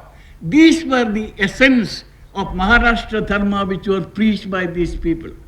हा महाराष्ट्र धर्म या संतांनी गेल्या 3 शतकापासून या ठिकाणी रुजवलेला आहे, या भूमीमध्ये रुजवलेला आहे. या महाराष्ट्र धर्मामध्ये असं काय समावलेलं आहे? महाराष्ट्र धर्म असं सांगतो की प्रत्येक मनुष्य मात्राला सन्मान द्या, प्रत्येक माणसामध्ये समानता प्रस्थापित करा, प्रत्येक माणसाने अतिशय लीनतेने, नम्रतेने, बंधुभावाने एकमेकांशी वागलं पाहिजे. The greatness of Chhatrapati Shivaji Maharaj in one sentence was that he improved upon the teachings which he had inherited in the connotation of the word Maharashtra Dharma, and left behind a legacy for the entire people, not only of Maharashtra, of the country as a whole. Chhatrapati शिवरायांचं लोकोत्तरत्व कशामध्ये सामावलेलं असेल तर जो महाराष्ट्र धर्म गेल्या 3 शतकामध्ये या भूमीमध्ये रुजवला गेला, या संकल्पनेला त्यांनी मूर्त स्वरूप दिलं आणि ही संकल्पना अधिक मूर्त स्वरूपात महाराष्ट्राला दिली. One more point I wish to make and then I am done. The greatness of Maharashtra Dharma which he established should be seen in the context of the age in which Chhatrapati Shivaji Maharaj lived. Not only in India, the age in the world as a whole in which he lived. या ठिकाणी या लोकोत्तर पुरुषाला जाणून घेण्यासाठी एक मुद्दा महत्त्वाचा मी आपल्यासमोर मांडू इच्छितो. हा महाराष्ट्र धर्माची जी संकल्पना छत्रपती शिवरायांनी मांडली, ही संकल्पना त्या काळाचा संदर्भ घेऊन आपण लक्षात घेतली पाहिजे. फक्त त्या काळाचा भारतातील संदर्भ लक्षात घेऊन चालणार नाही, तर जगातील संदर्भ देखील लक्षात घेतला पाहिजे. आणि तेच या महाराष्ट्र धर्माची मूर्तमेढ, महाराष्ट्र धर्माची संकल्पना अधिक मूर्त स्वरूपात महाराष्ट्राला देणं हेच छत्रपती शिवरायांचं एक महत्त्वाचं योगदान आहे. It was an age of intolerance, an age of licentiousness, an age of despotism, divine right of kings, an age of profligacy of the rulers, unbridled dictatorship, an age when dharma or the concept was practically unknown to the people. If you remember as students of history, Charles II of England, who was the contemporary or who belonged to that age, he symbolized all the vices, indignities, immoralities dictatorships, profligacy of the age to which he belonged. That was the age in which a ruler arose in this part of the world, tried to not only tell the people to follow Maharashtra Dharma, but set an example through his own acts and through his own life. And that is the greatness of the man. या काळाचा संदर्भ आपण लक्षात घेण्याची गरज आहे. ज्या काळामध्ये महाराष्ट्र धर्माची संकल्पना छत्रपती शिवरायांनी या ठिकाणी मानली, त्या काळामध्ये असहिष्णुता, रानटीपणा हाच मूलमंत्र होता. जगाचा विचार केल्यानंतर आपल्याला असं लक्षात येईल की ज्या इंग्लंडच्या चार्ल्सच्या राजाचा आपण विचार करतो, या राजाने हुकुमशाहीने असहिष्णुपणाने, की ज्याच्यामध्ये पूर्णपणे असहिष्णुता होती, ज्याच्यामध्ये पूर्णपणे हुकुमशाही होती, अशा या पार्श्वभूमीवर छत्रपती शिवरायांच्या महाराष्ट्र धर्म संकल्पनेचा आपण विचार केला पाहिजे. Finally, before I conclude, on behalf of all of you present here, I wish to convey to Dr. Tungare for the excellent manner in which he translated my speech from English to Marathi. Thank you, Dr. Tungare, on behalf of all of them. या ठिकाणी मी माझं भाषण संपवण्यापूर्वी doctor तुंगारेंना धन्यवाद देतो की त्यांनी माझ्या भाषणाचं रूपांतर इंग्रजीमधून मराठीमध्ये केलेलं आहे. धन्यवाद डॉक्टर तुंगारे. जय हिंद, जय महाराष्ट्र. जय हिंद, जय महाराष्ट्र. ज्या क्षणाची आपण उत्कंठेने वाट पाहतात त्या क्षण आपला समीप आलेला आहे. आपल्या भारताचे लाडके पंतप्रधान माननीय अटल बिहारी वाजपेयी आपली आदरांजली आपल्या समोर सादर करतात.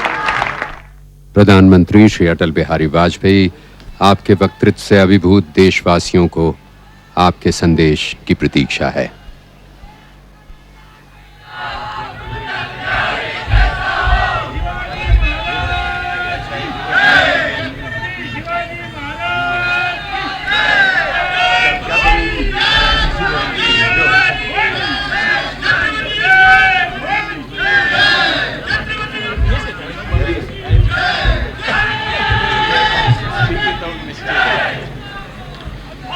राज्यपाल महोदय श्री अलेक्जेंडर, मुख्यमंत्री श्री राणे, उप मुख्यमंत्री श्री मुंडे,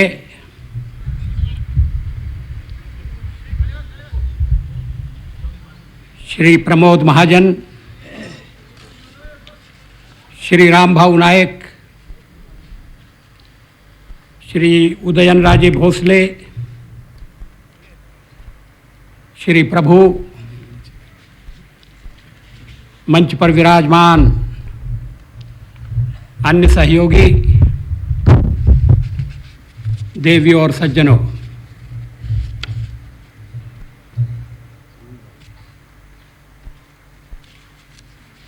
आज मेरे जीवन का यह बड़ा महत्वपूर्ण दिन है.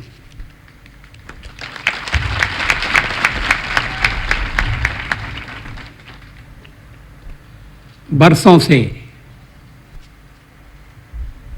रायगढ़ आने की इच्छा मैंने मन में पाल रखी थी.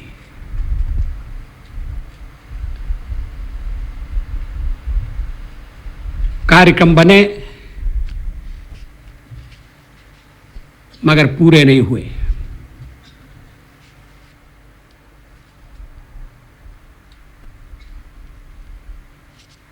रायगडाला जेव्हा जाग येते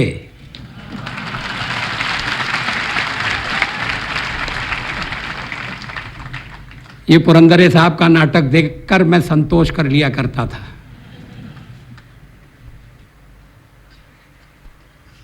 कभी कभी मुझे लगता है कि जैसे खाने पर दाने दाने की मोहर लगी होती है, दाने दाने पर खाने की मोहर लगी होती है, वैसे आने जाने पर भी किसी का नियंत्रण होता है.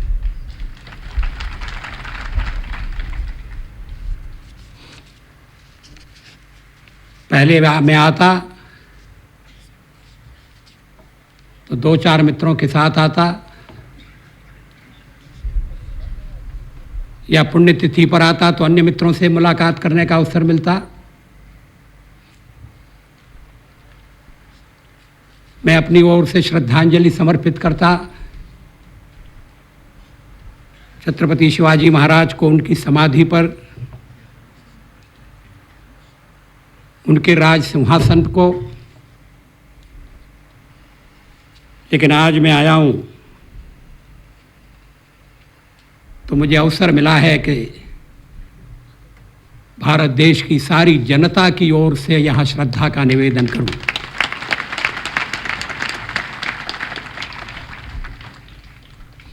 शायद प्रभु की इच्छा यही थी, जानता राजा। छत्रपति शिवाजी महाराज ऐसे राजा थे जो राज धर्म को जानते थे। वे ऐसे राजा थे जो प्रजा की समस्याओं को, उसकी आशाओं और आकांक्षाओं को जानते थे। वे ऐसे राजा थे जो युद्ध नीति को भी जानते थे और शांति की नीति को भी जानते थे।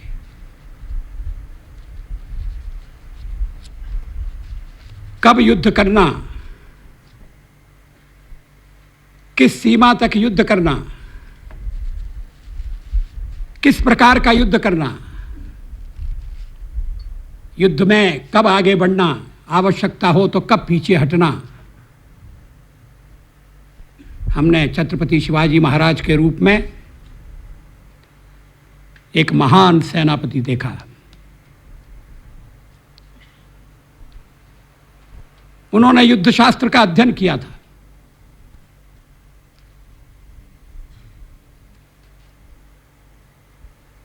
सेना का पुनर्गठन किया,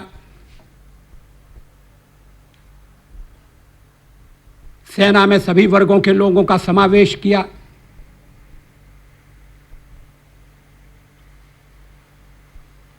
पूरा समय देकर काम करने वाली सेना खड़ी की और उसके भरोसे और जनता के सहयोग से उन्होंने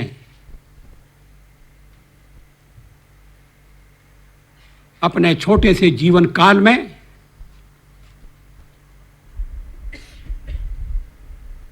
मुगल शासन को परास्त कर भारत में हिंदवी स्वराज्य की संस्थापना करने में सफलता पाई।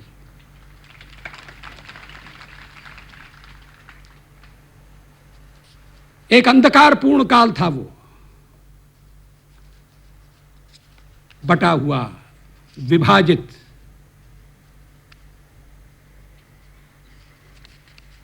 टूटा हुआ देश, अलग अलग राज्यों में विभक्त, आत्मविश्वास की पकड़ खोता हुआ।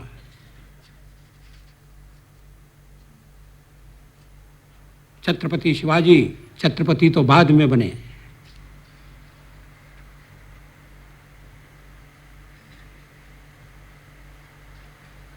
एक जागीर में उन्होंने जीवन शुरू किया, लेकिन माता जीजाबाई के संस्कार,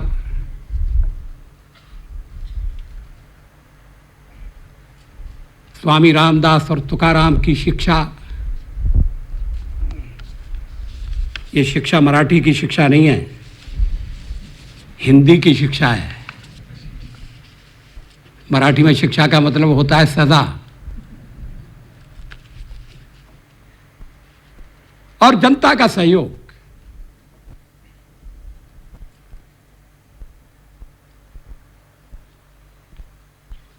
शिवाजी महाराज को किसी ने महाराज बनाया नहीं, किसी ने छत्रपति बनाया नहीं। अपने पुरुषार्थ से, अपने कर्तृत्व से, अपनी सफलता से उन्होंने सिंहासन उठाकर और अपने सर पर रख लिया। विधिवत राज्याभिषेक हुआ था। लेकिन उनका जीवन स्वयं में वो मृगेंद्रता का आदर्श है। सिंह का कोई राज्याभिषेक नहीं करता, मगर सिंह जन्मजात राजा होता है।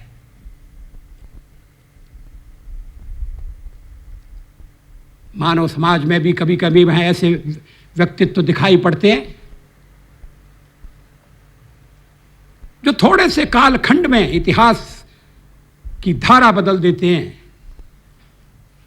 काल के चक्र को अपनी दिशा में प्रवाहित कर देते हैं। छत्रपति शिवाजी महाराज उन्हीं में से थे।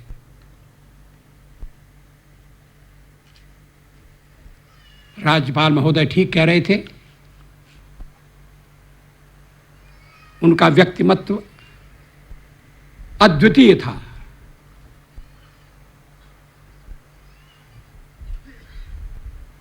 हम बचपन से उन्हें मध्य प्रदेश में, ग्वालियर में जन्म लेने वाले, पढ़ने वाले, हमारे प्रदेश में भी महापुरुष हुए हैं, और महापुरुषों की तुलना करके किसी को कम अंक देना, किसी को ज्यादा अंक देना, ये उचित नहीं है। मूल्यांकन का काम इतिहास करता है। लेकिन एक व्यक्तित्व, एक राष्ट्र पुरुष जिसकी सारे देश में मान्यता है, वो है छत्रपति शिवाजी महाराज।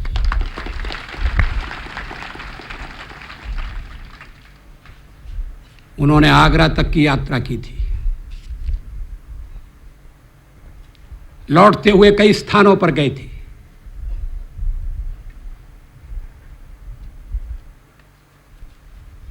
महाराष्ट्र का दृश्य उनके सामने रहता था, मगर भारत की तस्वीर भी रहती थी।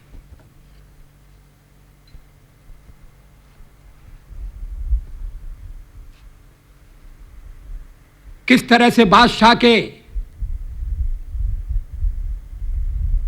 पहरों को परास्त करके वो निकल गए, ये अपने में एक बड़ी रोचक कथा है। इसका अर्थ है कि वो कूटनीतिज्ञ भी थे।